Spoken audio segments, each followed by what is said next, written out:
Good morning, welcome back to JK traders. आज है Monday. आज के मार्केट का सपोर्ट, रेसिस्टेंस और ट्रेंड के बारे में मैं आपको एक्नॉलेज करना चाहूंगा और साथों साथ ये हफ्ते कौन से मेजर इवेंट्स है उसके बारे में भी, जो गोल्ड के मार्केट को अफेक्ट कर सकते हैं और जो फॉरेक्स के मार्केट के लिए भी इम्पोर्टेंट है। बात कर लेते हैं सबसे पहले पिछले हफ्ते की, पिछले वीक हमारे फेड के कॉन्फ्रेंस थे और साथों साथ पिछले हफ्ते पीसी इंडेक्स भी थे। पीसी इंडेक्स का सबको इंतजार था। पहले मैं आपको डेटा की तरफ ही लिखा जाता हूँ पिछले हफ्ते के, ताकि आपको भी समझ में आए। जैसे फ्राइडे को पीसी इंडेक्स के नंबर थे हमारे, और सबको ये नंबर्स का और ये आंकड़े का इंतजार था कि ये आंकड़ा आएगा जो गोल्ड के ट्रेंड को चेंज करेगा। बट ये नंबर्स जो आए गोल्ड के लिए मिक्स आए, ज्यादा मार्केट के अंदर हलचल नहीं हुई ये नंबर आने के बाद। लेकिन जो अनएक्सपेक्टेड इवेंट था वो था थर्सडे को। थर्सडे को एक्चुअली बर्डल्स ऑफ डेटा थे, जैसे कि एडवांस जीडीपी नंबर्स थे, कोर ड्यूरेबल गुड्स थे और अनएम्प्लॉयमेंट क्लेम्स थे। ईसीबी की प्रेस कॉन्फ्रेंस भी थी। तो ये सारी चीजें इंपॉर्टेंट जो हुआ ये हुआ, अनएक्सपेक्टेड मूवमेंट यहाँ पे आया। यहाँ पे जब एडवांस जीडीपी नंबर आए, कोर ड्यूरेबल गुड्स आए, सब गोल्ड के लिए नेगेटिव आए। ये तो ऑलरेडी गोल्ड के अंदर सेलिंग प्रेशर क्रिएट कर रहे थे। और ईसीबी भैया, जब ईसीबी के प्रेस ईसीबी के जो हेड थे, मेंबर हेड, वो आके जब प्रेस कॉन्फ्रेंस में प्रेस स्टेटमेंट दिए, तो उन्होंने ये कहा कि भाई उनको अभी कोई रेट, इंटरेस्ट रेट रोकने का या कट डाउन करने का रास्ता नजर नहीं आ रहा है। जब तक का इन्फ्लेशन कम नहीं होगी या यूरोपन में, वहां पे वो इंटरेस्ट रेट धड़ाधड़ बढ़ाते रहेंगे। मतलब मैं अपने हिसाब से बोल रहा हूँ, लेकिन एक्चुअल में उन्होंने ये कहा कि इंटरेस्ट रेट वो कम नहीं करने वाले, बढ़ाते रहेंगे।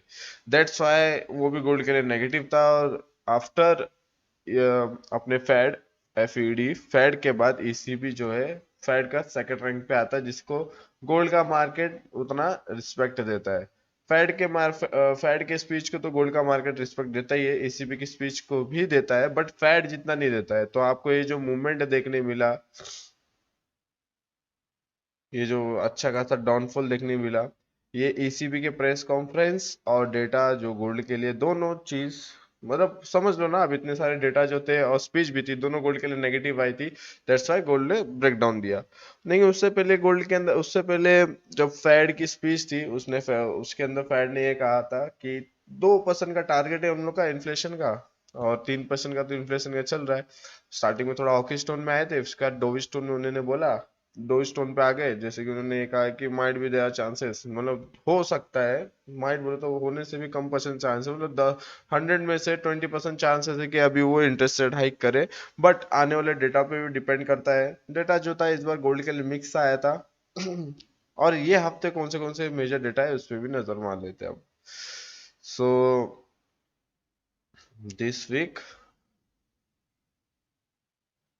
मंडे को यूजुअली इंपॉर्टेंट डेटा होते नहीं है, तो ये बार मंडे को भी इंपॉर्टेंट डेटा नहीं है। ट्यूसडे को हमारे यूएस के तरफ से मैन्युफैक्चरिंग पीएमआई है और जॉल्स जॉब ओपनिंग है। सिर्फ इंपॉर्टेंट डेटाज मैं आपको बताऊंगा और उसके टाइमिंग बताऊंगा। ट्यूसडे को 7:30 बजे यूएस के तरफ से आईएसएम मैन्युफैक्चरिंग पीएमआई है और जॉल्स जॉब ओपनिंग है और मैन्युफैक्चरिंग प्राइसेस है। वेडनेसडे को यूएस के तरफ से advance non farm employment changes है। थर्सडे को यूएस की तरफ से अनएम्प्लॉयमेंट क्लेम है और सर्विस पीएमआई है, आईएसएम सर्विस पीएमआई। ट्यूसडे को हमारे मैन्युफैक्चरिंग पीएमआई है और थर्सडे को हमारे आईएसएम सर्विस पीएमआई है। फ्राइडे को है मेन एक्शन पैक, जो हमेशा मंथ के पहले फ्राइडे को आता है। वो है यूएस की तरफ से non farm employment changes, unemployment rate और यूएस एवरेज हाउरली अर्निंग। तो फ्राइडे को हमारा इंपॉर्टेंट रहेगा डेटा। ये वीक का मतलब मेजर डेटा है फ्राइडे को।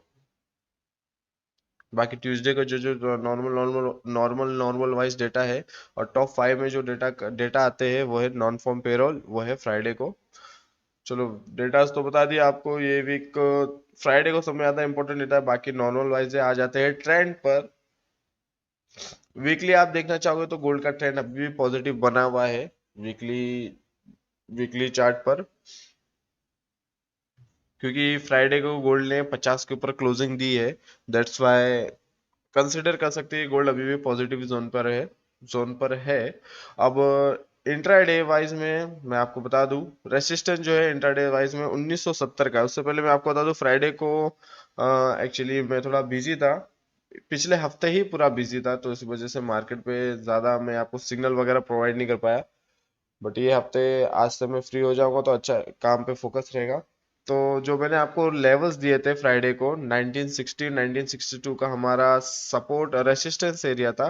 मार्केट 1960 1964 62 64 63 64 का हाई बना के फिर मार्केट अपने साइड लो साइड पे आ गया। मतलब रेसिस्टेंस एरिया जो मैंने आपको फ्राइडे को प्रोवाइड किया था वो वर्क किया अच्छे से।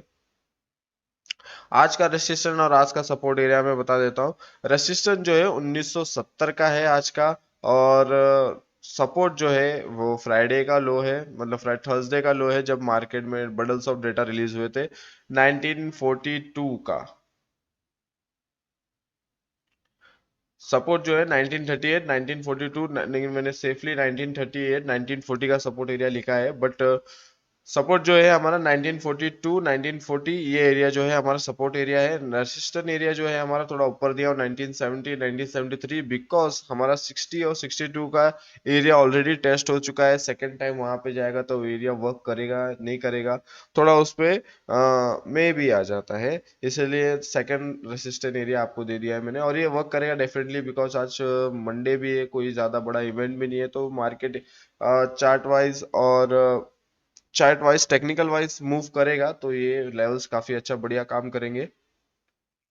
इफ मार्केट के ना अनसर्टन डेटा, और सॉरी डेटा तो है नहीं, अनसर्टन न्यूज आ गया, कुछ ऐसा इवेंट हो गया, तो मार्केट के अंदर सेकंड जो बड़ा रेसिस्टेंस सपोर्ट है वो भी मैं आपको बता के रख देता हूँ। जैसे 1970 का एक रेसिस्टेंट एरिया है फर्स्ट, उसके बाद 1985 का हमारा रेसिस्टेंट टू है, 1938 1940 का सपोर्ट वन है, तो सपोर्ट टू जो है हमारा 1933 1930 के 1928 1933 के एरिया के around support to area. Trend जो है अभी फिलहाल नेगेटिव है, बट मुझे ऐसा लगता है कि 1950 के ऊपर फ्राइडे को क्लोजिंग हुई थी, तो गोल्ड के अंदर ये क्लोजिंग काफी इंपॉर्टेंट देगी।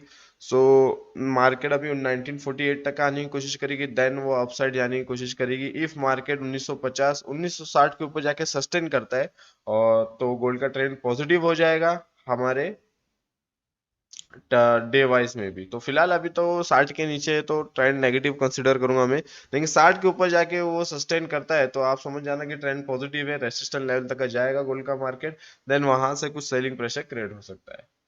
सो आज जो भी पोजीशन लोगे, एसएल और टीपी जरूर मेंशन कीजिएगा। Thank you for watching and have a good day.